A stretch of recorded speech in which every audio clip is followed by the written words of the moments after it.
Right. My name is Yankho Mataya, and I am Regional Funding Manager with WaterAid Southern Africa.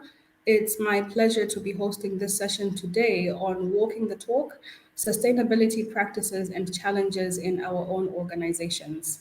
We are going to be here for the next hour and a half, so do get comfortable. I hope you already have your teas, your coffee, to get you through the discussions as well as the plenary that we're going to be having in the second half. As we get started, a few housekeeping issues. Let me just invite you to share your thoughts about the session and the rest of the conference on social media using the hashtag AllianceConf2021. I'll invite my colleagues to put that in the chat for your reference. And do please note that all of the social media posts using this hashtag are going to appear on the conference social as well as on the conference platform. We are going to be having a live Q&A during the second half, as I mentioned. So please, I'd like to invite you to use the Q&A box throughout the session to post any questions that you may have to the panelists, and we'll try to cover as many of them after the presentations are done.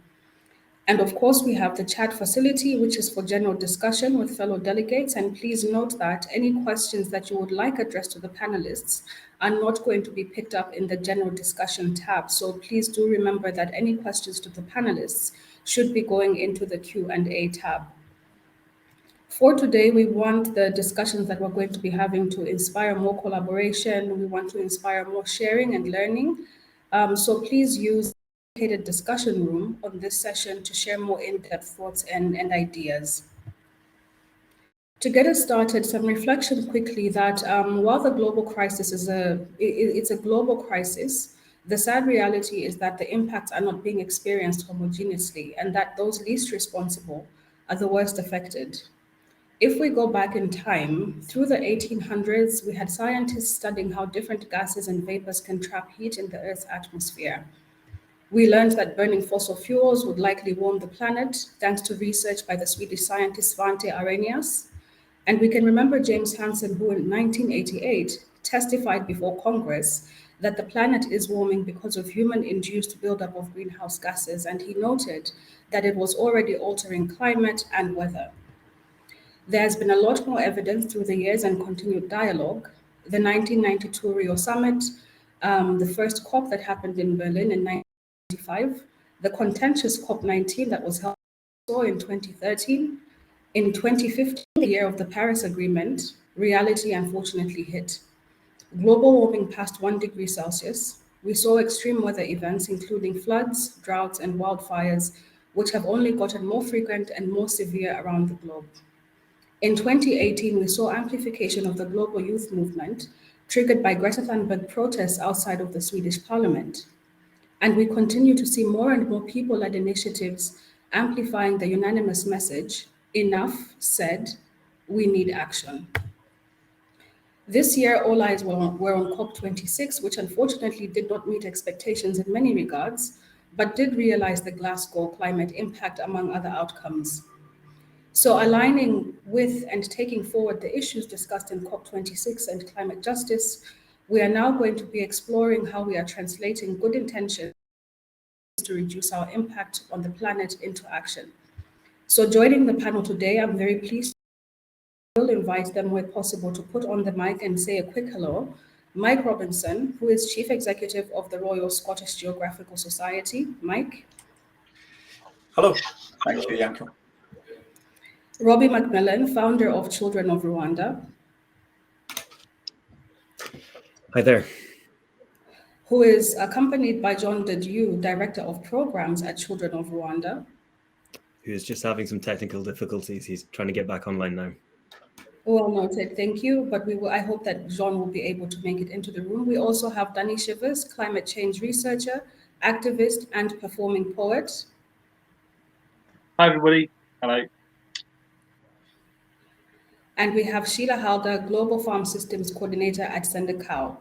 And our panelists today are going to be helping us to appreciate how real change is happening inside organizations in the development sector, emphasizing what has worked well and exploring the barriers to putting climate action commitments into practice. So we're going to be starting with Mike. In addition to his role as Chief Executive, He is co-author of the Climate Solutions Programme, founder of Stop Climate Chaos Scotland, a key campaigner for the Climate Change Act of 2009, chair of Scottish Parliament's Working Group on Annual Climate Change Targets, and a member of the Stewarding Group of Scotland's Climate Assembly. Mike shared with us that fair and effective climate solutions in Scotland require an agreed universal understanding of the issues and solutions, as well as collaborative strategies and spaces to align decision-making across different sectors in Scotland. So let's take a few minutes to watch Scotland's climate journey and hear from Mike on his own perspective. Thank you. MSPs have unanimously committed us to the world's toughest targets for tackling climate change. Having a target isn't enough. You actually then have to deliver it. It's very, very high in our agenda to make sure that we are as carbon neutral as possible. That's the future. Scotland is leading the world in many ways in doing it. Are we doing enough? Probably not. Are we doing it fast enough? Probably not. Could we do more? Absolutely. If we all sit back and wait for government or big business to sort it, it won't be enough. Whether you get oil and gas out of the North Sea or it comes from the Middle East, we can't continue burning the stuff. We say, oh no, people in these schemes, working class people, they don't give a shit about climate change. They do. We need everybody round the table, everybody playing a part, and then we can be successful. We can actually do that in Scotland, bring people together and show leadership in that regard. We literally hold the future of the planet in our hands right now, and it's just unthinkable that we failed to face up to this.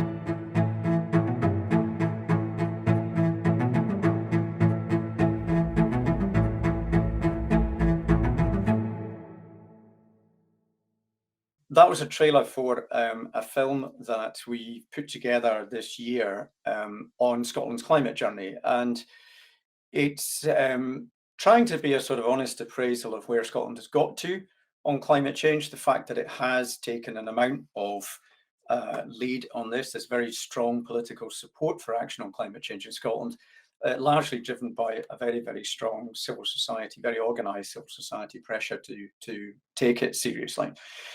The title of the film is about Scotland's climate journey, and it's very much about the idea that we are all on a journey, some more reluctantly than others, but it's on the basis that climate change, of course, isn't optional. This isn't an option. We're all dealing with it in one way, shape or form. The only issue really is how much we can shape it and choose the future that we want to build and how much we're sort of forced into it. And the film, I think climate change, having been involved in campaigning around this for 20 years, it can feel like pushing boulders up a hill. And it's important to sort of stop and see where there is progress and celebrate people that are doing the good things in life. There's sort of, if we don't stop and spot the chinks of light and try to share them a bit better, then there is only darkness. And I think we've got to get better at that, and also sort of to refresh the people that are involved in campaigning around this issue, because it can feel relentless. The problem with the journey is it never stops. You always have another step you can make. You can all, none of us is doing enough, otherwise we would have solved this already. And as Yankho was saying, we've known the science actually since the late 70s, pretty certainly. We just haven't properly done anything about it. And that immediately lends itself to the fact that the science alone is not enough. The science is only going to get us so far. And there's an awful lot more that needs to be done if we're actually going to properly embed action and create momentum around change. And one of the things that I've realized over the years with all various engagements that I've been involved in, is actually that most people really don't understand this issue. There's a group of people that don't care and are not interested. And I hope we can persuade them. But actually, there's an awful large group of people who do care and are interested, but aren't always sure either what is actually right and what's wrong, and probably most importantly, what they can do about it. So one of the things that we've actually realized, and possibly late in the day, is the importance of education. And I don't necessarily mean education for kids. Actually, I'm far too impatient for that. It's education for managers and businesses. And I've even spoken to power companies that didn't understand the connection between their industry and climate change. And if they don't, then most people aren't going to make that connection. And I think people are surprisingly bad at joined up thinking. So it's really important, I think, that we try to tackle that. And we've created a climate solutions qualification for managers to try to help them get up to speed quickly, guide them as to what the solutions are that we all agree on, and also highlight the ones where perhaps there's less certainty. But it is really important that we do that, because we've got to get people up to speed quickly. We've got to be pulling in the same direction, because if we're not pulling in the same direction, then we're all pulling in different directions, and that's not going to get us anywhere. So part of the purpose of the course is to help encourage people to collaborate and share in ways that they haven't before. Sectors need to get better working with other sectors, and parts of society need to start working better with other parts of society. We really need to see some new collaborations, and that's something we've really tried very hard to sort of focus on. But ultimately, I think there's a lot of very good people out there, but they're not getting the traction. They don't have the agency, the permission to do some of the things they need to do. So a big focus of this is to get managers to wake up to their responsibilities, to wake up where appropriate to the opportunities to move this forward, and to give permission to the people that they employ to help them do the right thing. Because I've found again and again and again, people trying to do the right thing who don't think they're allowed to, or it'll be permitted within their organizations, so they stop. And we've got to get better at sorting that out. So for me, a lot of what we're trying to do is line people up, get more consistency, more cohesion around what the answers are, get away from a sort of blame culture. I don't think we're going to win this with an angry minority. We need to sort of inspire and win the majority in this. And one of the reasons that the legislation in Scotland is quite strong, and a lot of the delivery against that has been quite strong, is because we have cross-party support. Remember, Obama failed in Paris because he tried to unilaterally sign the Paris Agreement, but he didn't have the Senate, and they couldn't actually carry it when he got home again. So the priority for us is to just genuinely inspire and empower people on the ground to really feel that they can make the change, and help guide them as to what the best solutions are.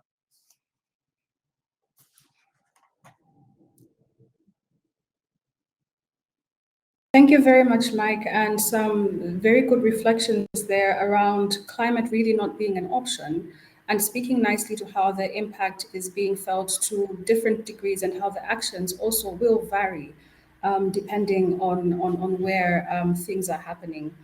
Of course, very correct that people aren't always sure, and maybe helping us to get thinking about how we can better integrate business processes beyond our products and our services in our business spaces that are friendlier for the climate, and definitely that piece around empowering and inspiring people so that change is happening on the ground where it needs to be happening. Thank you very much for that, Mike. And on that point, we will be moving on to our next panelist, who I'm very pleased to introduce in more detail.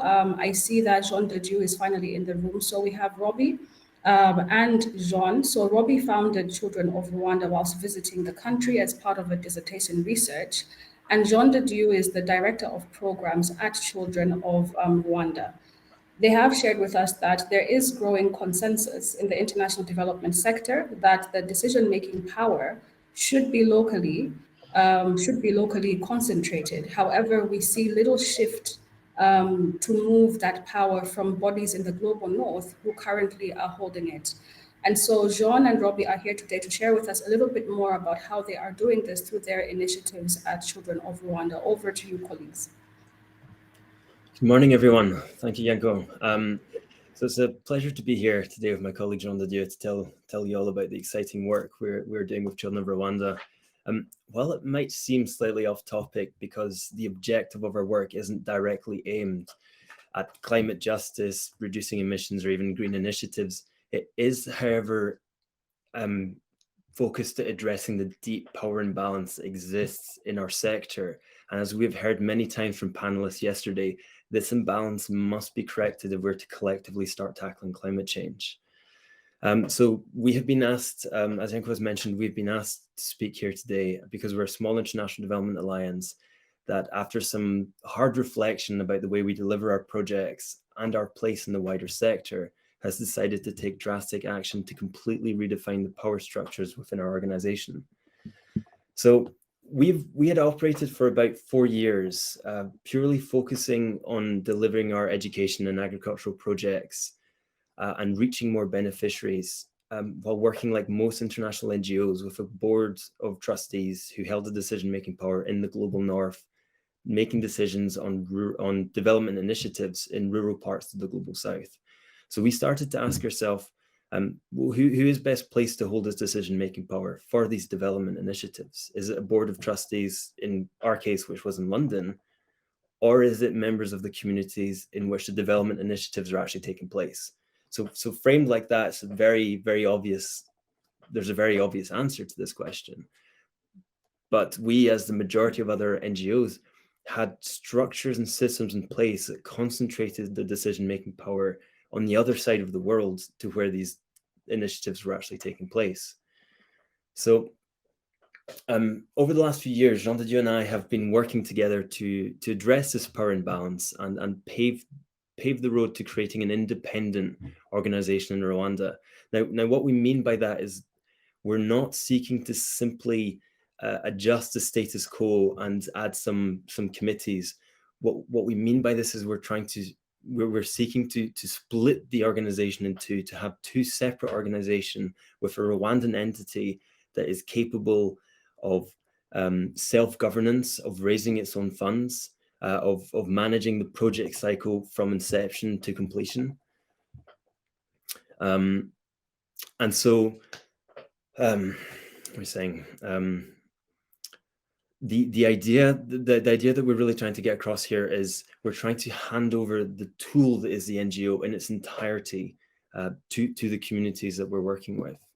So the first step in this process for us was to separate the organization into two legal entities, to start creating these in-country governance bodies, to grow our team in Rwanda and to focus on capacity building, just with this acknowledgement that this is a long process and it's going to have to be rooted in capacity building.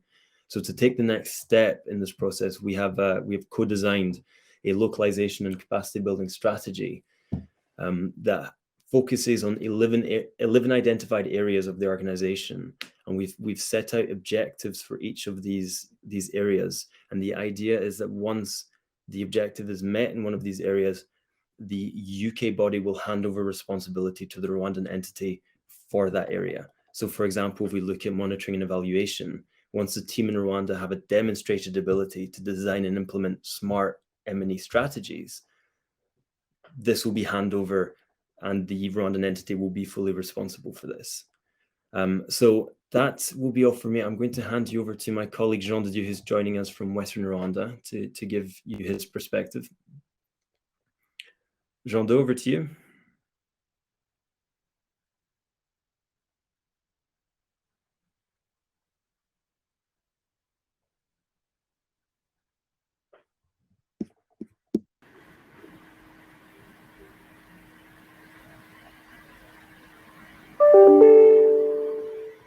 Hello, John. Are you able to take the mic?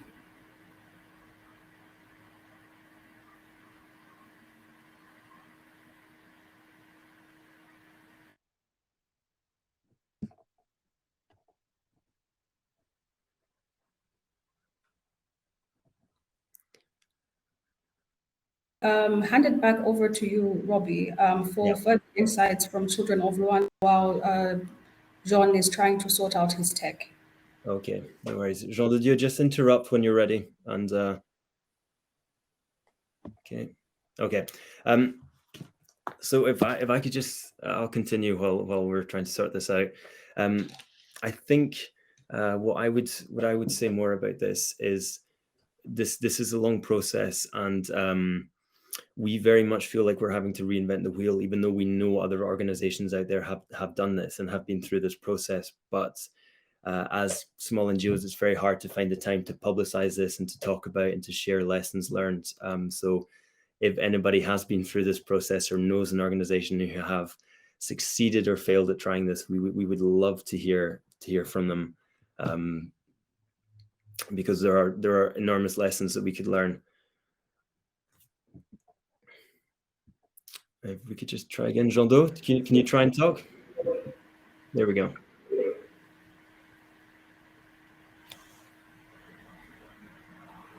I'm sorry, I'm not sure what's happening with this connection here.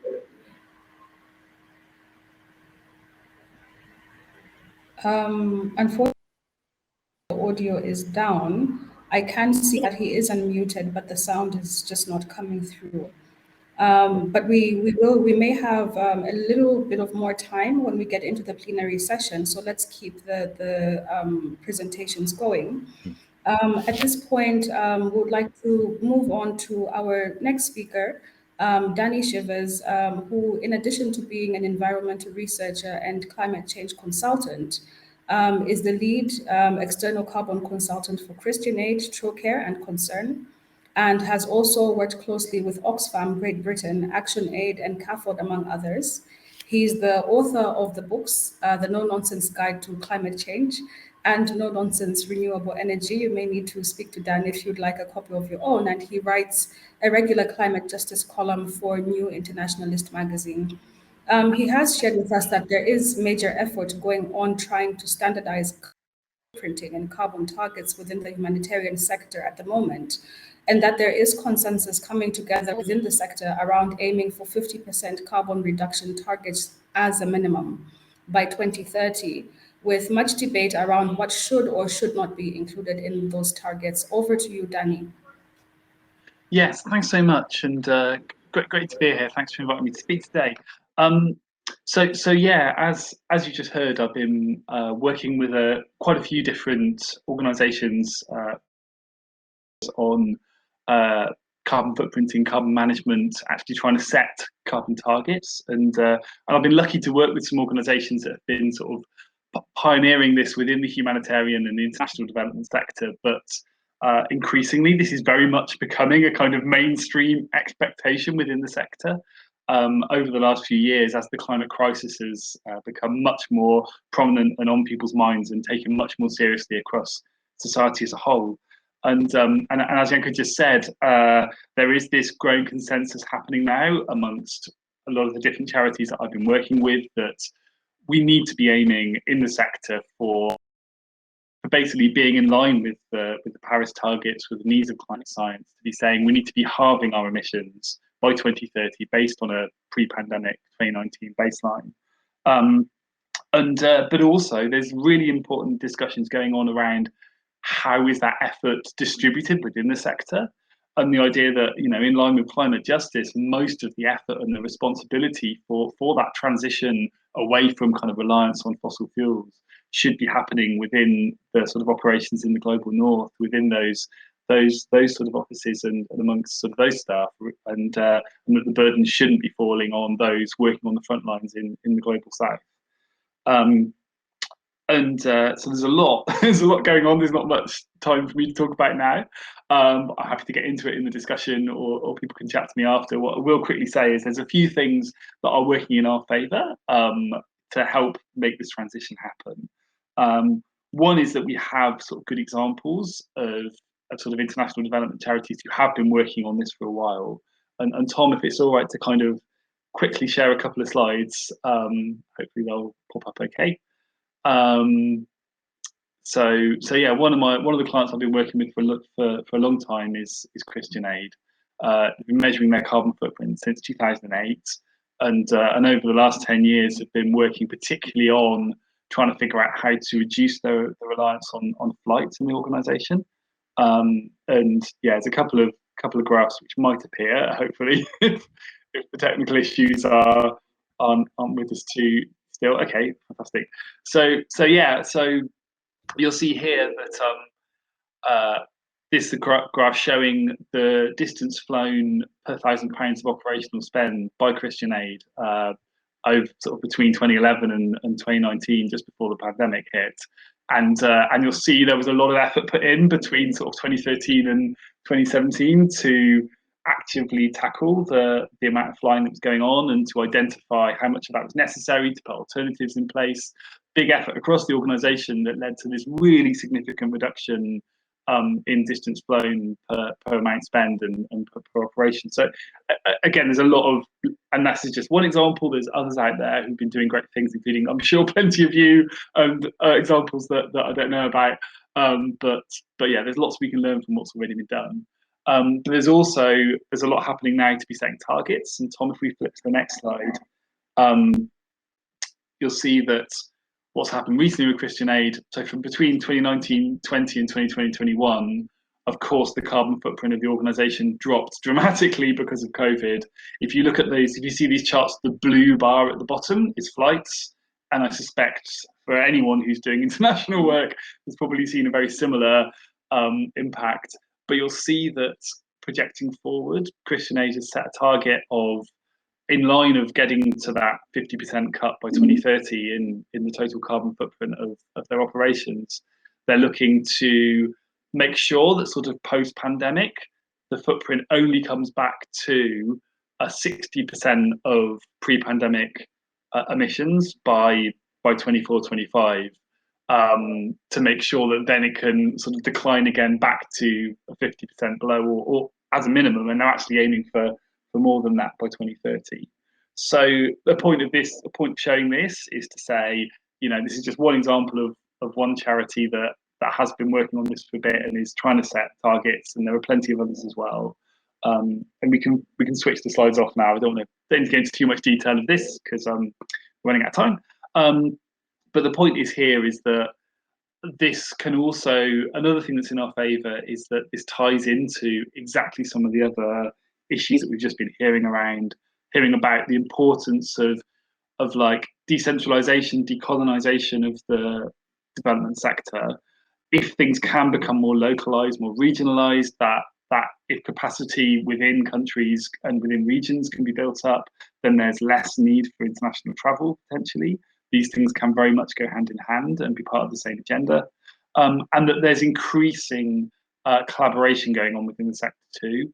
That the International Committee of Red Cross and the Norwegian government have been working together with a large number of other charities and agencies to try and set standards for how carbon footprints are measured within the sector, and to look for ways to all work together to reduce them, to change the expectations, and to find common solutions. And I'm hoping to talk about these things.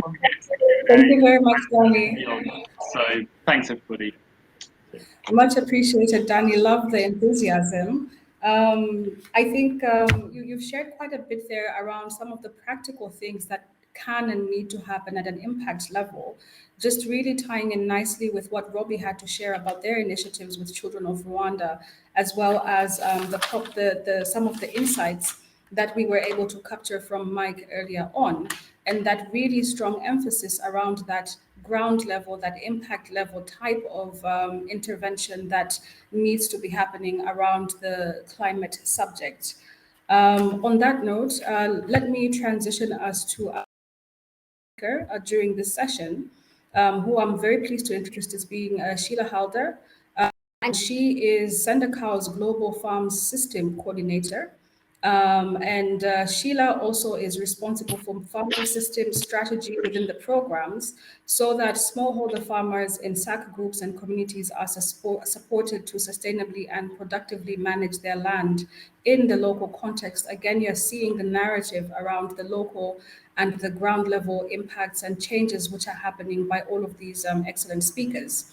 So since its inception, Sendakau has been supporting farmers within its programs to protect their environment and cope with the adverse effects of climate change.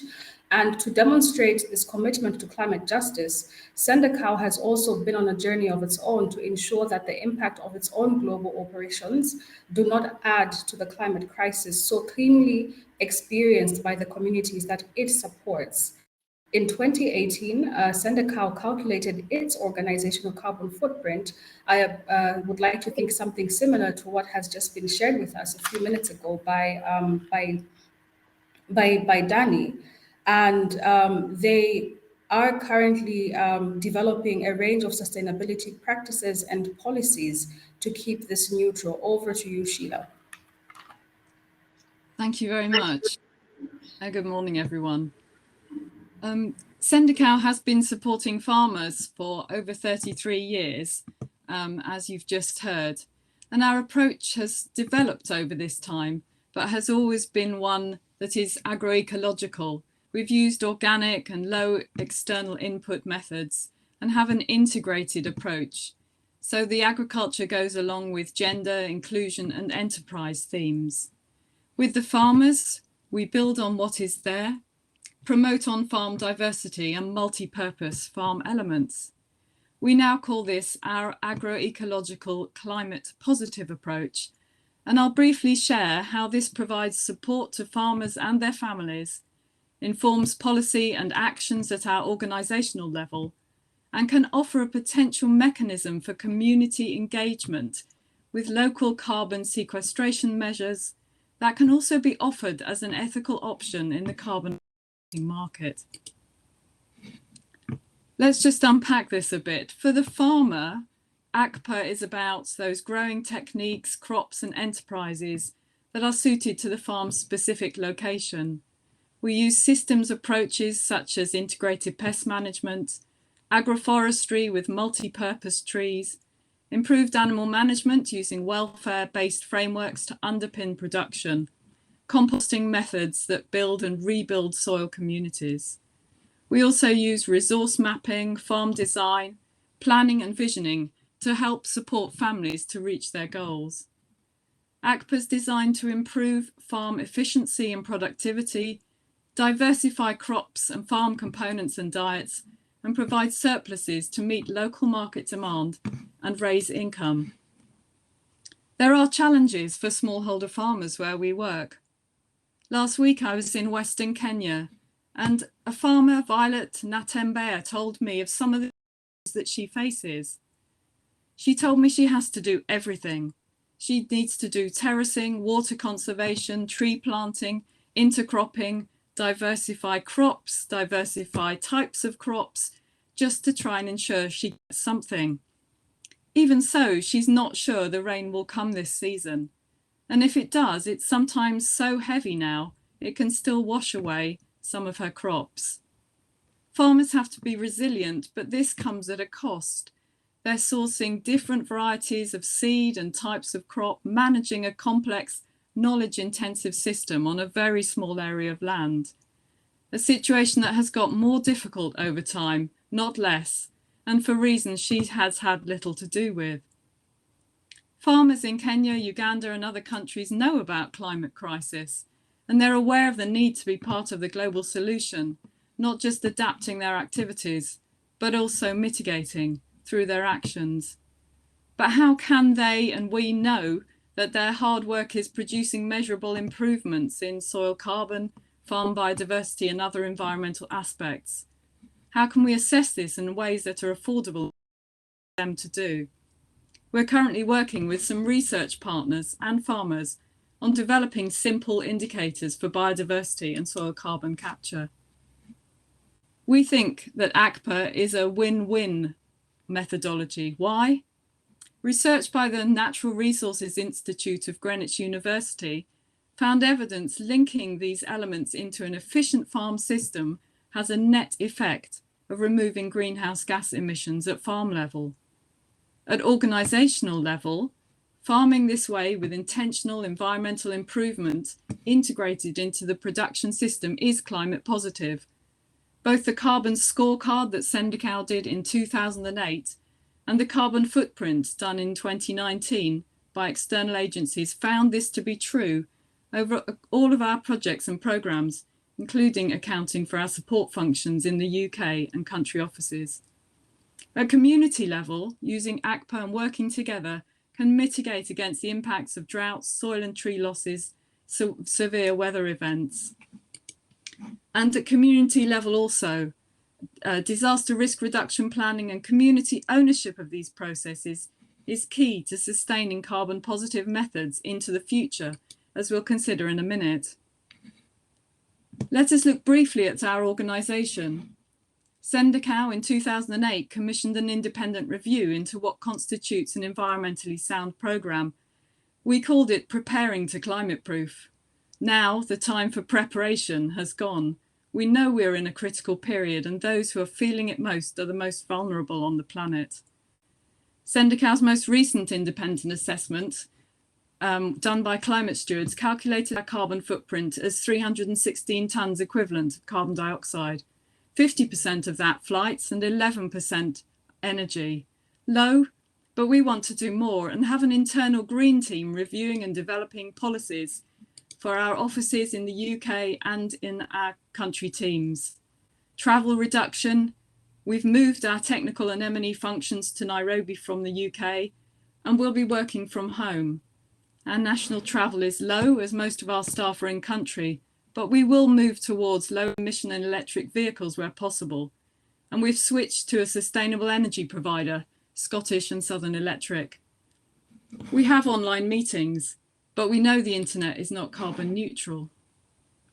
In the communities where we work, we've identified an opportunity around carbon offsetting. Climate stewards were asked to evaluate how much carbon might be sequestered through our tree growing activities of our current projects, and it more than offset the organisational footprint. And we believe that ACPA is offsetting plus. There's extra carbon sequestered through good soil management, perennial crops and trees, and mitigated by fuel efficient stoves, to name a few. And carbon plus, training in gender and social inclusion, group dynamics, enterprise, financial management, and all that is offered in the Sendacow learning events. How can this be used by communities? There are 3 rules of the carbon offsetting market. Permanence, 10 years monitoring at least. But how do we do this with a 3-year project cycle? No leakage.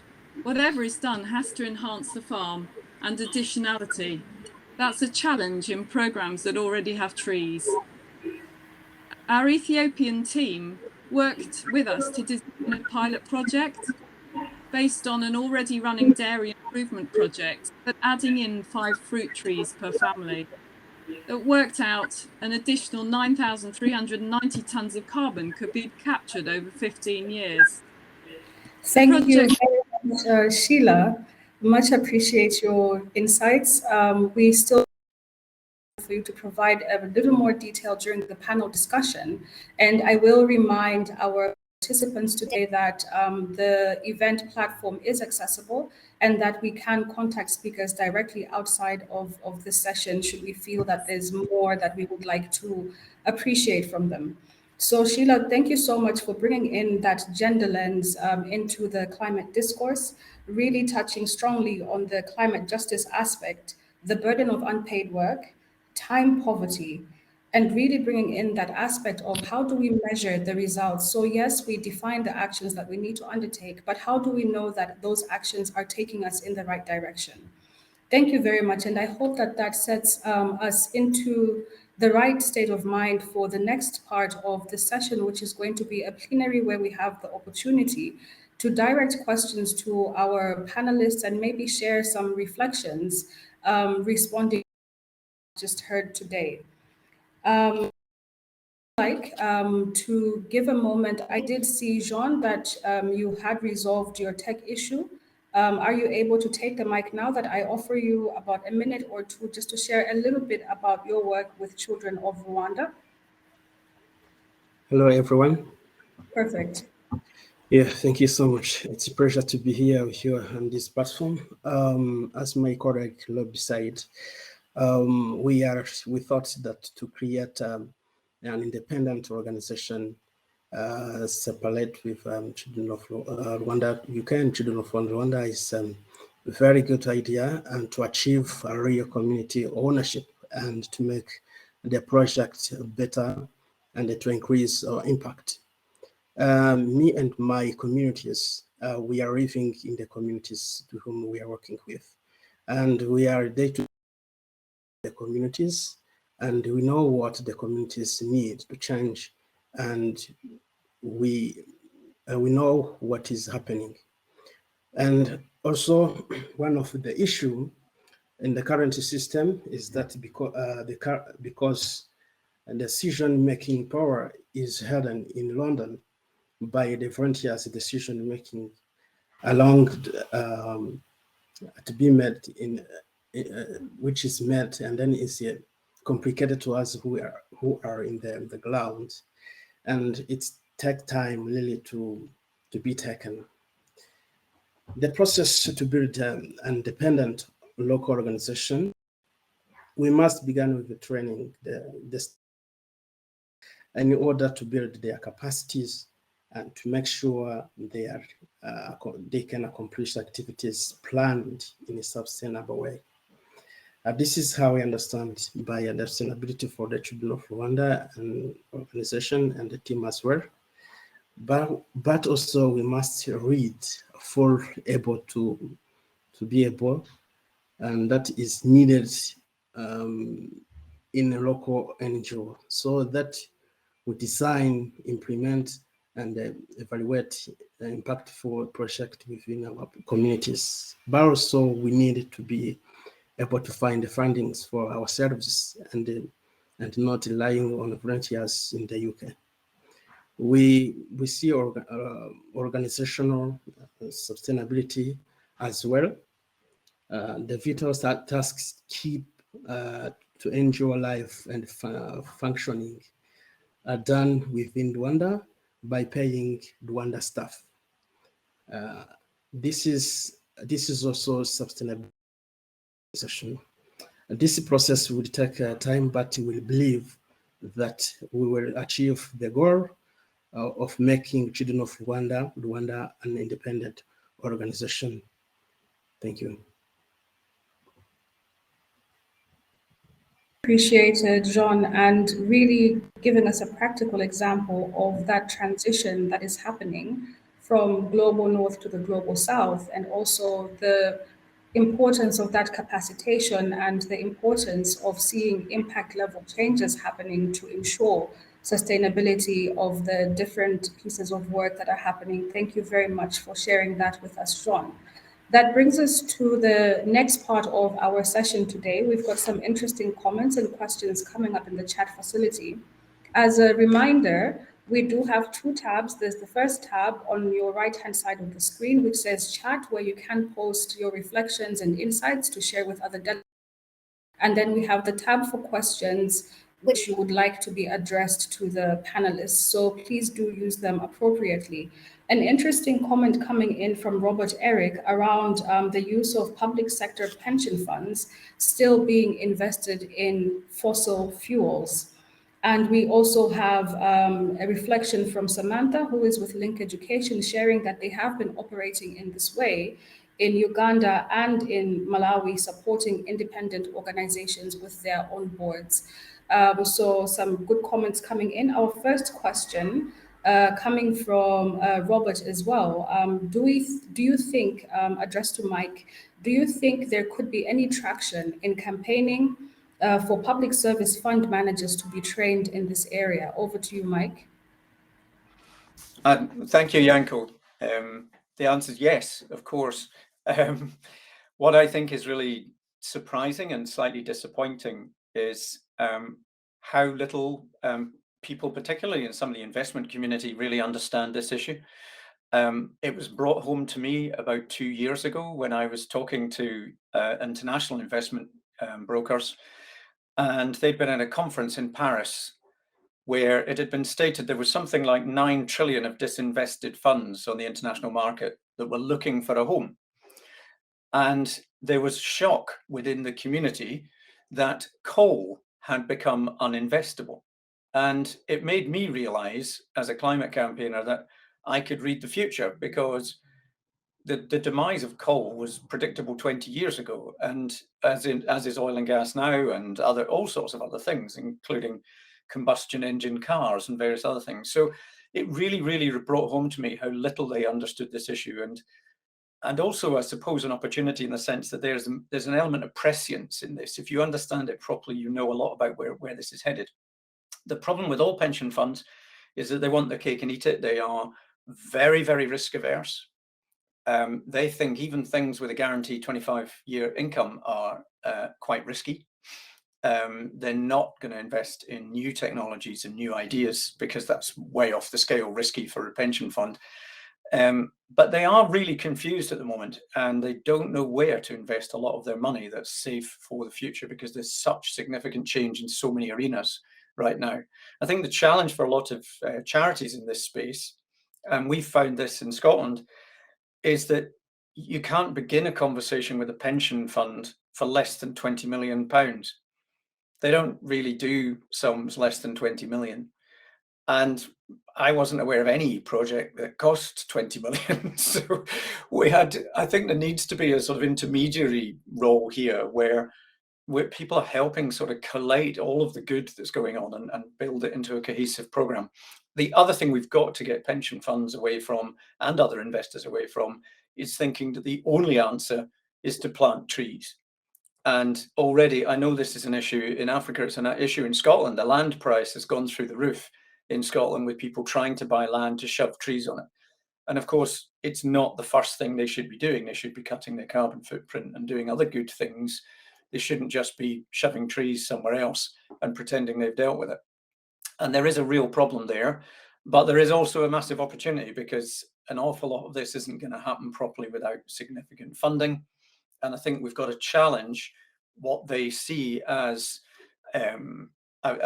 legitimate offsetting. I mean, if actually you're awareness raising or promoting education, these are, in a way, they actually need to be brought into that sphere, because just sticking trees in the ground isn't going to cut it. Thank you very much for that response, Mike. Looking at the real impact level actions that need to happen with individuals like myself and myself and our wider communities affected by the climate crisis. Our next question is coming from Emma, and it's directed to you, Robbie. The question says, Emma is running a small charity called Just Wheels that is working in Tanzania, and they have set up and registered and are now understanding governance training with the board. They were awarded a UK government grant for this work, but this was then cancelled at the last minute. And the question is, how do you fund capacity building work as it is not easy to fund? I mean, it's a great question. It's a very hard question. I would say from our experience at Children of Rwanda, where the funding sector is at is behind on this issue. So I think the hard answer is that we need to work with them to convince them to move forward on this and to take them with us on this more modern and positive approach to international development.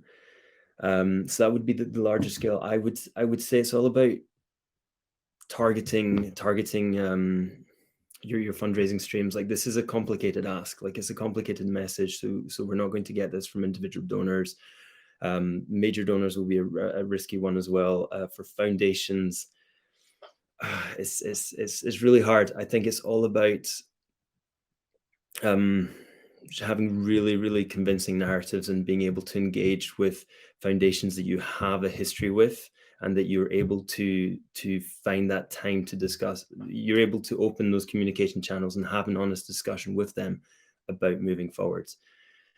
How we fund this, we got very lucky actually this year to be part of the Cora Foundation. They're doing a pilot grant scheme. And so that is funding a big chunk of the capacity building work that we will do over the next 6 months. So we got very lucky with that. And unfortunately, again, just from my experience, foundations like the Cora Foundation are very rare in that the Cora Foundation is very modern, and they're at the cutting edge, and they understand the issues that we're talking about today, and they're trying to act and move forward and shift the power. And it's really, really great to see, but it is an acknowledgement that they're rare in the funding sector. So it's a very hard question. We are also using general funds for this because we see it as a necessity. So I would say if you are struggling to fund this with grants or specific designated funds, then keep focusing on fundraising for your projects, get those funds designated, and use your general funds for capacity building, because in the long run, it will make your projects more impactful and cost effective. I hope that answered your question. Thank you very much, Robbie. And perhaps we could hear on this same question a little bit from Sheila on your experiences from Sendakau. How have you navigated the issue of capacity building and funding? Over to you, Sheila.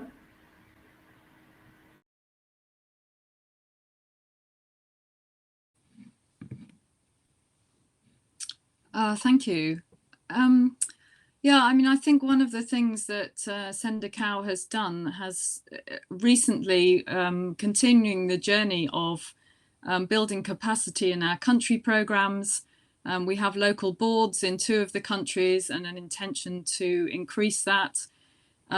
We have recently moved our all of our programmatic support out of the UK, and our M&E support is all based now regionally in Nairobi.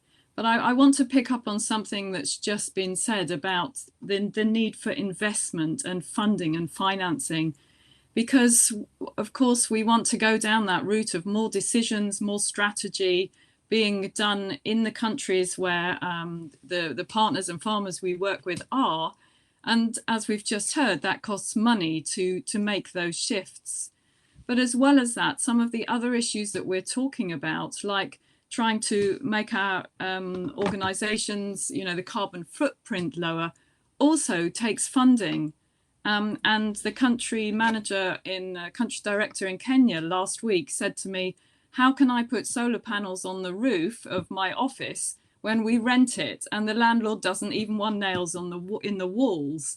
So we have to really put our money where our mouth is. And as NGOs, charities, that means persuading our donors and our funders that it costs money to be able to do this. So to be able to devolve not just decisions and ownership, but also in a way that country programs can use those assets to become greener and more environmentally aware and reduce their carbon footprints also. It needs investment. Thank you very much, Sheila, and grateful that you're bringing on that really hot topic on climate financing, which was the big subject at COP. And we did see some commitments coming up from the different governments for increasing support to the global south for them to be able, among other things, make those adaptations that in addition to building resilience and other interventions responding to the crisis. But it is real that even making the changes that need to happen does require investment, and we do need to be having those conversations. Our next question to you, again, Robbie, coming from Lucy. They're going through a similar change journey, and one of the biggest challenges is finding board members from the Global South, especially Tanzania and Kenya. Do you have any advice? And should love to hear from organizations that have completed or are in the process of completing this shift. Over to you, Robbie. So it's again a very tricky question. I think the first acknowledgement to make there is that the models that we too often try and install firstly are Western models, this notion of a board of trustees. And we've tried this a few times. We've been through 2 boards and we haven't managed to get the engagement. And there's a question about skills because we're getting board members from the local community. There is a huge gap there in their ability to be able to govern the complex projects that we're trying to implement.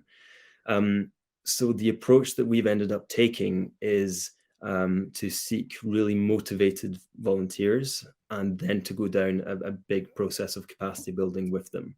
And obviously we need to bear in mind succession planning within that. And these are strategies that Jean de Dieu and I are very much discussing and trying to figure out. So I don't know if that is the right route. I'll definitely keep in touch with you and let you know if this works, because we have big NGO governance capacity building sessions to be had in February, and then we'll be evaluating that.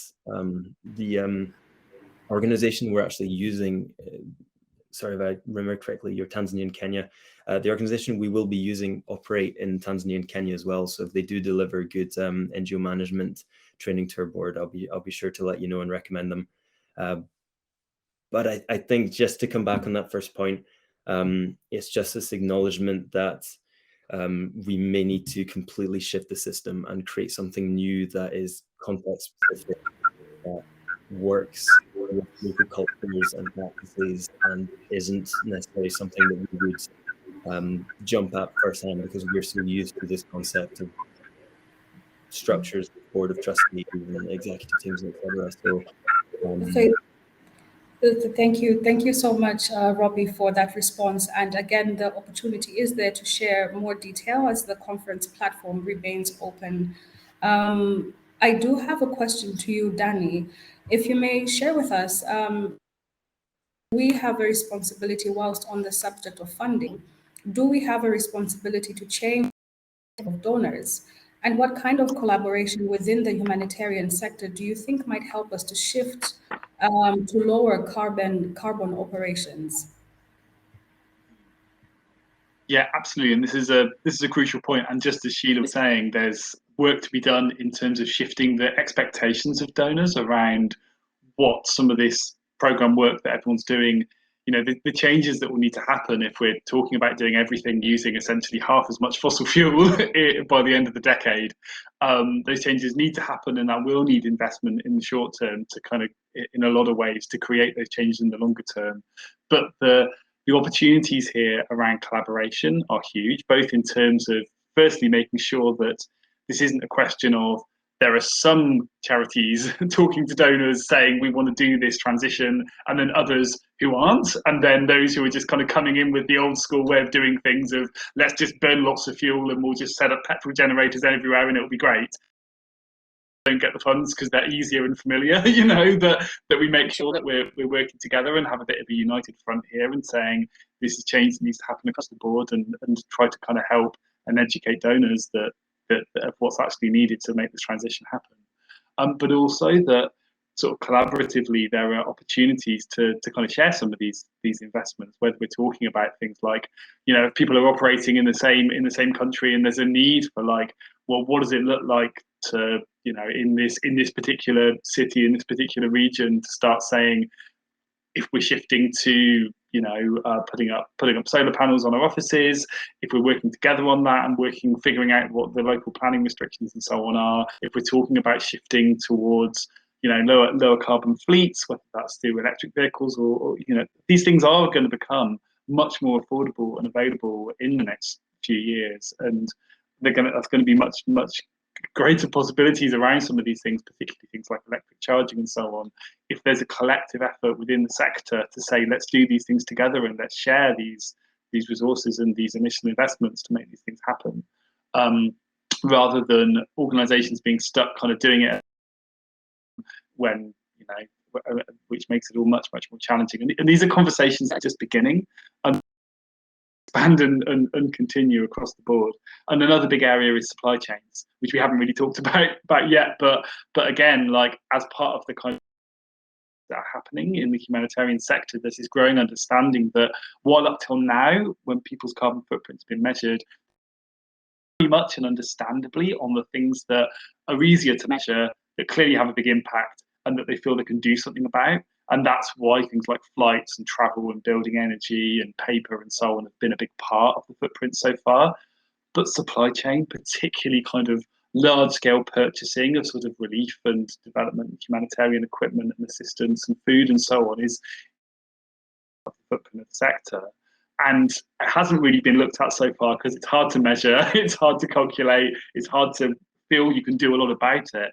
But there are lots of possibilities, particularly if people are working together to engage with sort of the major suppliers of this equipment to say, actually, we want this materials to come through being made with more recycled materials in a more low carbon way, with food that's produced sustainably. And these are things that, again, one agency or charity by itself might struggle, but a collective approach across the sector to work with suppliers, we could see some real change. And so yeah, there's lots of opportunities and lots of conversations starting that need to expand and maybe do platforms like this. So thank you very much, Danny. I think we're really starting to hear some of the pain points coming up and that genuine and real frustration around, the need for the investments that are going to enable us to achieve the changes that we need to make. And I believe it was Mike who, at the start of his presentation, shared about the need for people who are activists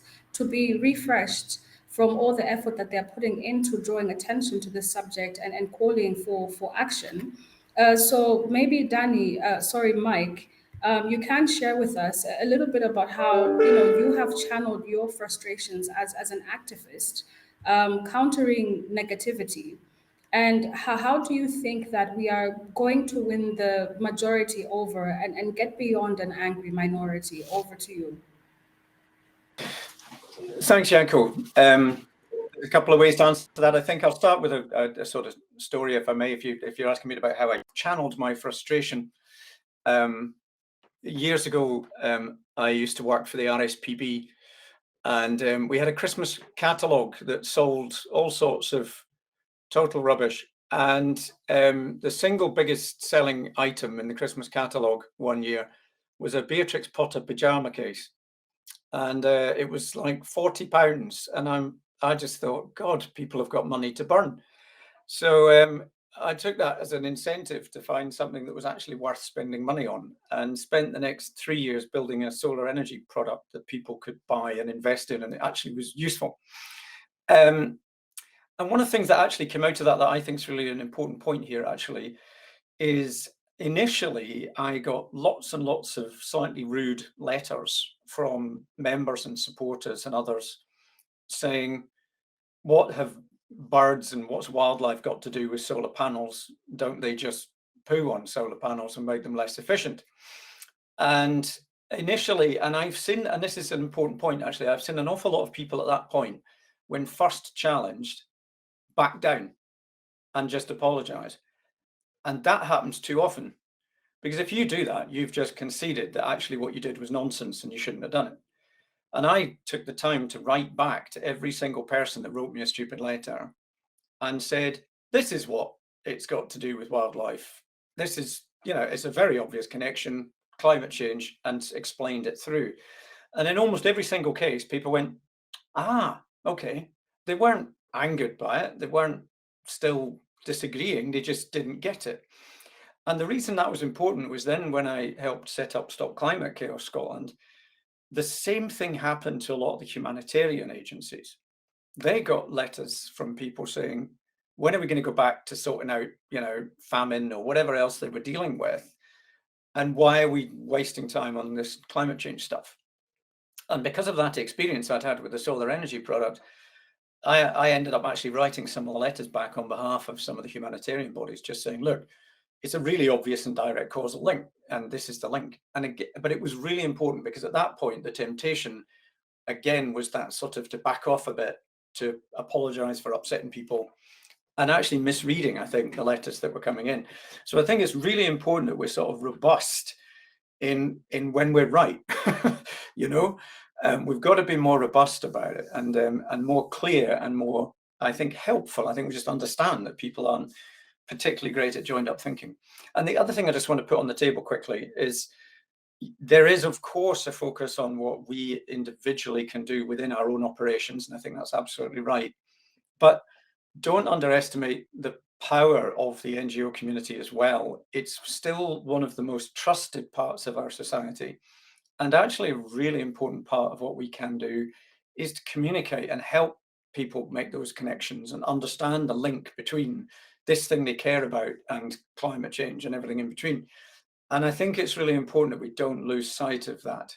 When we put the coalition together in Scotland to try to push for strong legislation and a climate justice fund and all the other things that have come out in the last few years, one of the biggest elements of it was just getting as broad buy-in as possible around this agenda. But it was to get everybody on the same page. And we had spent a lot of time having to do exactly that thing about joining up. What's this got to do with cycling? What's it got to do with, famine relief? What's it got to do with wildlife? And what's it got to do with health? And all of these different issues, and just helping raise the level of understanding so that we were actually then in a position to sort of push the agenda as strongly as we have. So it's really important, that sort of cohesion. But that network had between them about 2 million supporters.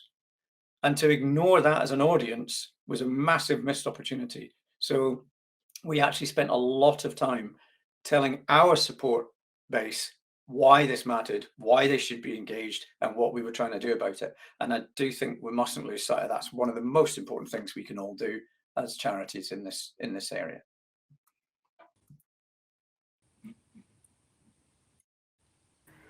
Thank you very much, Mike. Some excellent additional insight from there, which would bring me to an additional question to Robbie, just to understand now, looking at those South-North relations and linkages, understand from you, what really do you see as the role of being the global North and the role of the global South? And if you were to provide maybe three key pieces of advice around that transition of power and pieces around the collaboration that needs to happen, what would you have to share? So to your first question, I think from what I see and from how I understand the sector, I think that this relationship that for the global North in international development, there needs to be a shift away from direct implementation to supporting the creation and growth of local civil society. As to 3 points on how to get there, I think financial is definitely a big one. There's always this question of who retains control if the money is still coming directly and is still controlled by the global North. One of the ways that we're working to overcome that is we're creating an in-country fundraising team that will fundraise on behalf of the Rwandan entity rather than all the funds getting channeled through the UK organization. I would say, as has been learned in so many other areas of international development work, there needs to be a central stage. The local voices need to be at the center stage of this, and we need to make sure that we're open enough to listen and to ask uncomfortable questions about our role in the future and where we sit, and be able to adapt. So making sure there's space and room for those voices to be heard and acted upon. And sort of joined onto that, the third thing I would say is I have seen a lot of organizations who have tried, probably well-minded organizations trying to get towards localization, but it ends up being really symbolic. So you will have a CEO who's a member of the board of their sister organization in the global South, so they actually do retain the power, and then it's still this question of finance. So when shifting from direct implementation to supporting civil society, there has to really be a focus on this has to be a genuine shift, and it cannot just be symbolic, which is a really hard question. And again, we don't have the answers to that. And I would, if anybody does, please email me and tell me how to do that. And last thing I would just add to that, just on that point, I know it's really hard for NGOs, small NGOs, medium NGOs to find the time to share lessons learned, and these are why forums like this are so important. But it is hard, and we're all really tight for capacity, and so we do need to find a way to be able to share these lessons so that we're not each reinventing the wheel in our own island. Thank you very much, Robbie. And that would bring us nicely to Sheila. We do have a question now looking at, on one side, we were looking at a lot that needs to happen at the impact level locally. But we have a question from Eric that's now looking at the transfer from what you are doing at Sendakau in your countries and transferring that knowledge possibly for application in Scotland. So he would find it extremely interesting to hear more about your indicators, even for use in Scotland, as his organization quantify their own agro-biodiversity and would especially add value input on measuring soil carbon. So a point there from, would you like to respond to that, Sheila? I do have another question for you. Well, perhaps I can respond offline a bit, because going through indicators and measurements maybe is something for a further discussion. So yeah, I'll feedback on that one. Many thanks, Sheila. So realistically, we're talking a lot about that impact level. What are the challenges for implementation of policies, for offices based in East Africa? Yeah, well, I think this is that came up a little earlier. You know, the issue goes back to this one of investment and people being willing to fund the realities of trying to bring in lower carbon strategies and opportunities. I was in Nairobi, and there's a great scheme where you can hire electric cars in the same way as you probably can in many capital cities. But the difference between being in the urban environment and the rural environment is dramatic, as it is in many places. And the sort of equity issues there around access, infrastructure, and the reality is that even if you look for a hybrid Land Cruiser, it won't be on the market until 2023. So there's a lot more to be done in terms of investment, both in sort of people coming up with appropriate technologies, but also the whole equity around infrastructure. I mean, car charging points in Kakamega, they might come, but it's going to be a while.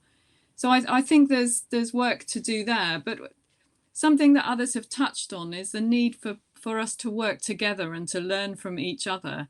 So we've been discussing this transfer of power, and we're talking about transfer of funds, but we need to learn from each other about how to do this. And people in the chat have been asking questions, and there's a lot to share. And Sendikau has been on this journey as well, with our country programs taking on much more of the decision making and the strategies, and also increasingly now fundraising in country as well.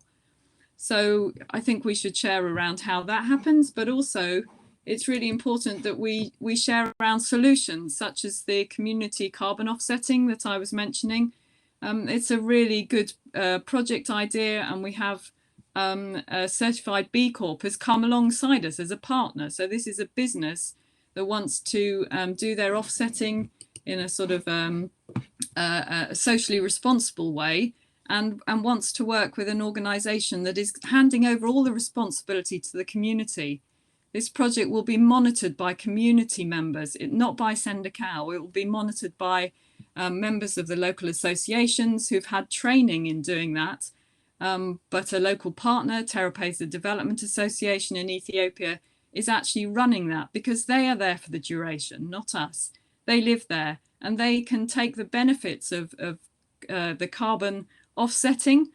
I totally agree. We all have to do our bit first, and carbon offsetting comes last. But when it needs to be done, let's partner with others who can invest in communities running this themselves, not even the NGOs. For the future, it has to be run by the communities in the countries that we work in, so that we're no longer needed one day.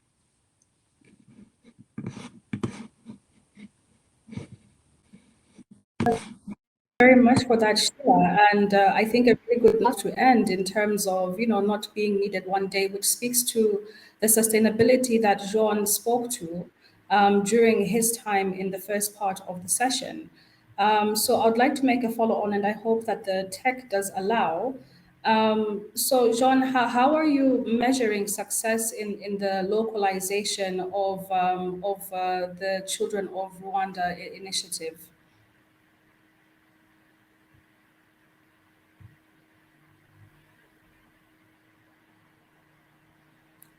Oh, unfortunately, we have lost John, but we will hold on to that question for later. On the matter of sharing, I think we really have a lot of excellent comments coming into the chat. And I found a very interesting question from that's asking, I think, all the delegates and possibly to the panelists in terms of finding ways to work with suppliers and donors to shift to lower carbon operations. We did hear about some of the work that Danny is doing and has done with Christian Aid. And maybe we can hear a little more from the panelists of some really live examples of some of the successes that you have achieved working with suppliers and donors to shift to lower carbon operations. Is this something that you can share some insights on? And I'd like to invite delegates to also put their own experiences in the chat that others can learn from. Could we start with you, Danny, and could be followed by Mike, Sure. So in terms of the clients I've worked with, as I say, there hasn't been enough focus yet on sort of supply chains and suppliers. The main kind of work that has been done sort of with external suppliers has been actually with travel agents, and it's been really interesting actually seeing the shift there as more and more in the sector and NGOs generally have been working with travel agents to say, you know what, we don't just want to buy flights from you, we want you to give us detailed data breakdowns of exactly what flights we're booking and when and to where, and like the distances and everything, so we can use that information to figure out how we reduce them.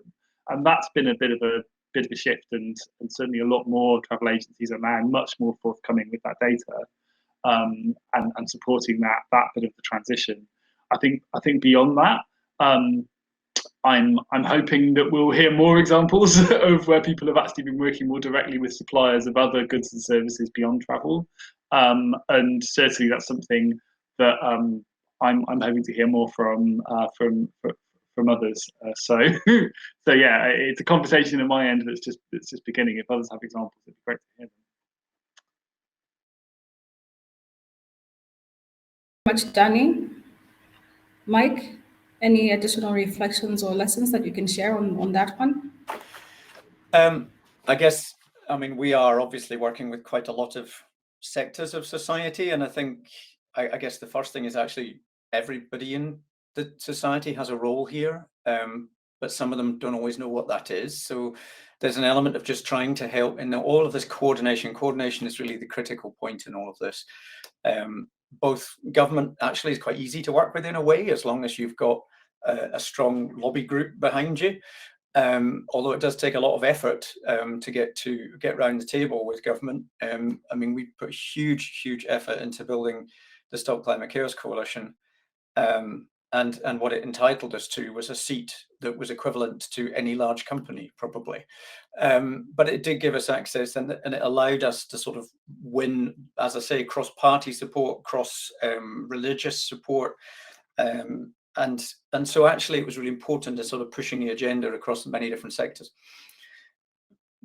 With public and government agencies, actually what we're trying to push for are procurement constraints, where actually procurement has to pass a sustainability test.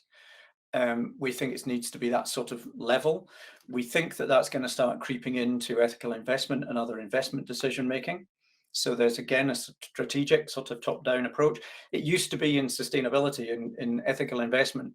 The question pretty much was, do you have a sustainability report, yes or no? And if you ticked yes, then that was a positive mark on your report. It didn't matter what the report said. I'm glad to say we've moved on a bit since those times. But one of the things that we are finding, again, coming back to the education scheme that we're running for managers, primarily for managers, it's really waking people up very quickly to both the urgency and the solutions that they need to implement. And what we're finding there is some of the big consultancy companies are already not just taking the learning on for their own organization, but they're already rolling it out through their entire supply chain. And I think that some of this is going to happen anyway. I think you're going to find this happening anyway. And yes, of course, we should have an eye to it. But in most cases, we're quite small charities. We're probably not market leaders. I do think this is starting to shift. And I've seen that from major investment firms, major consultancy and construction firms. The ones that are taking it seriously aren't just taking it in-house. They're looking at it all the way through the supply chain. And it doesn't need that many to do that before an awful lot of other businesses start to become, pull in behind that. A lot of organizations pull in behind that. So it is there, but we're doing it very top down through the education scheme.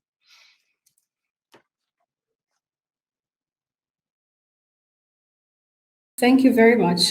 Some very practical insight. And Jean, are you able to take the question that was posed to you earlier on? Oh, unfortunately not. I think the network glitches every time he tries to do anything on the platform. But Robbie, perhaps you would like to respond, and in a moment I will take up the next question from Eric Swanepoel. Yeah, sure. So that's quite a simple one. It just depends on the area that we're evaluating. For example, if we were to look at fundraising, then the indicator for success is the percentage of income that comes through the Rwandan entity as opposed to the UK one. If it's something like financial management, then the indicators are the skills and knowledge of the staff members who are responsible for that, and the structures and systems that are put in place. So it varies drastically depending on the area that we're trying to monitor. Thank you, Robbie. We'll take one last question from our delegates, and that question is addressed to everybody. And the question is for everyone, given that most of us do need to do some flying, is there any mileage in developing our own carbon offset scheme, possibly to further work such as that done by Send a Cow?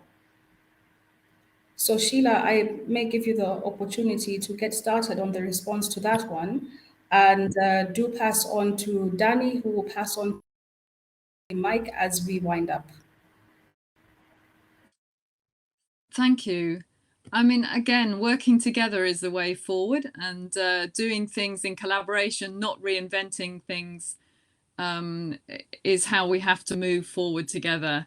And so being able to develop carbon offset schemes that allow communities to take the maximum benefit from it, or working through organizations in schemes such as the pilot that we're doing, where all the extra income from the carbon financing goes into the community or furthers the work of NGOs working with communities in the ways that we've been sharing. I can see it as a good thing. The more people who join us, the better. And I'd love to have more interest and more people discussing this and coming on board. So please join. Thanks, Sheila. Danny, a quick one from you. Yeah, I mean, this is a very, very hot topic amongst the organisations I work with. And one of the big concerns I'm sure a lot of people share is around the language of offsetting and the idea that by supporting something somewhere else, you're kind of cancelling out or neutralising your emissions, which obviously isn't what's happening in the real world. Because for so many of the offsetting schemes that are out there, we're talking savings that are happening over decades, when actually, for dealing with the climate crisis, we need the changes to happen in the next sort of 5 to 8 years. So I think there's maybe something to be done around saying, yes, first and foremost, we need to reduce our own emissions and absolutely be doing that, and also using what influence we have to drive that change to the rest of society. But if there is money that we want to spend on other positive projects, let's make sure we're spending that money not, in order to make some numbers add up, maybe somewhere that we can't really prove, but instead to say, how can we spend that money in a way that is going to create a genuine climate benefit on the ground in the time frame that we need, and whether that is through projects such as Sheila's talking about, or others that maybe are sort of linked to people's own program work, or other kind of certified things that maybe we can't put an exact number of the amount of tons of carbon being saved, but we can be certain this is actually having a genuine and doing something that's actually changing things more systemically, having other positive effects. It's maybe slightly counterintuitive for me to say, but when we're talking about these kinds of things, the carbon numbers are less important than being confident you're actually doing something that's creating systemic change in the timeframes that we need. So maybe there is something around having a kind of sector-wide approach that says, let's move away from that sort of conventional offsetting mindset of we need to make some numbers add up that, can be quite problematic, and instead say, if we're going to put some money into something, let's put it into something that's going to create real change now on the ground, rather than worrying about numbers in the spreadsheet. Thank you very much, Danny. Unfortunately, I was kicked out for a moment there, and I'm seeing that we no longer have Mike in the room. Mike, if you're there, I'll give you 2 seconds to take up the mic. If not, we'll assume that you also are experiencing some technical difficulty.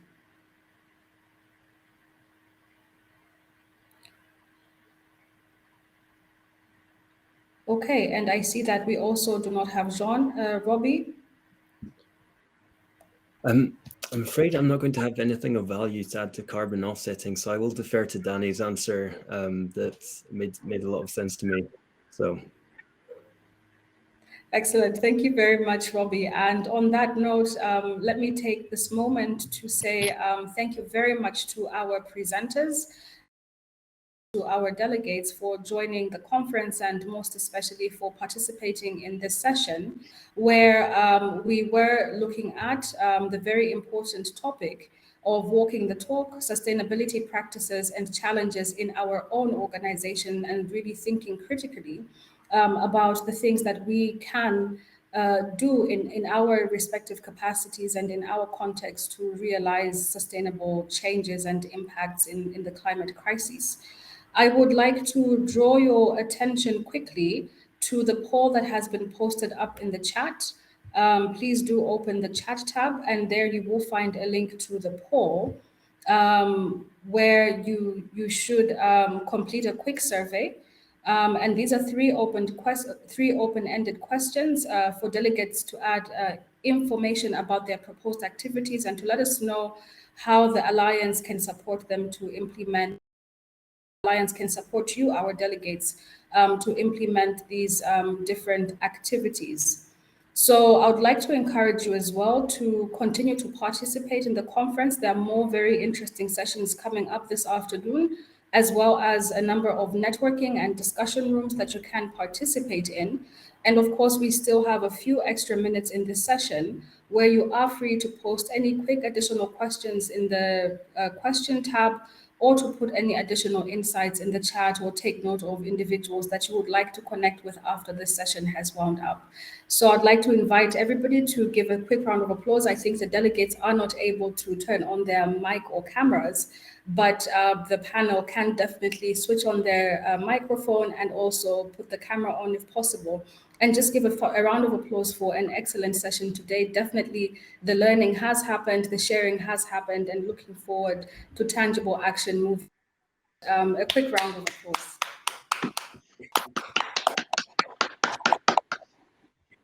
Thank you very much. So as mentioned, another couple of minutes before the session automatically logs us out.